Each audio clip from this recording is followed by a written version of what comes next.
Today, I want to go over a concept that was brought up by Roger Federer. He said that at performing at the top levels, he needed both fire and ice, and that he needed a couple years to figure out that balance.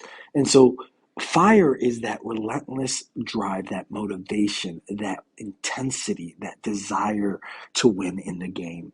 But sometimes that can be countervailing, counterproductive, right? And so, you need to balance that with ice, that cool, calm, collected sense of composure.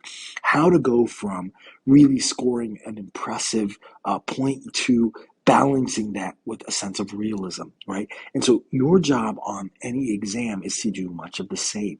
You have to have that drive. You have to have that killer instinct to attack the exam, but it needs to be balanced with a cool, calm, collected sense of deadly purpose when looking at unexpected problems, and you remain undaunted regardless of what is thrown your way. So I want to share with you a quote from the book called The Inner Game of Tennis. It's a guide on the mental side of peak performance.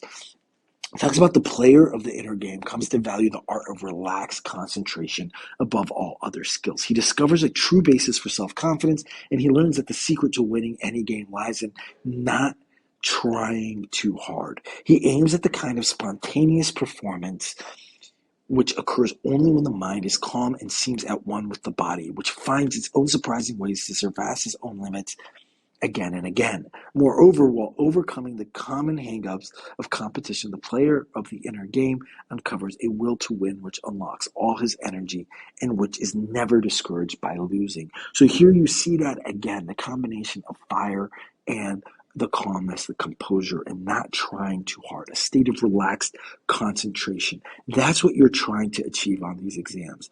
Oftentimes, students don't get there because they haven't put enough reps in terms of the practice content, in terms of redoing problems to get to that level of relaxation. It's that calm, cool, collected composure, right? And so what happens on the exam is they're trying too hard.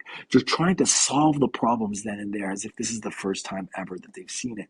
But in reality, you should have seen this. You should have been there many, many times before, so that when you're entering in that state, or you're taking that exam, you have that relaxed sense of spontaneous performance that this is referring to. So that's the point that you want to get to, both the combination of fire and ice. And it takes time to get there, but that's the ideal state you want to be in.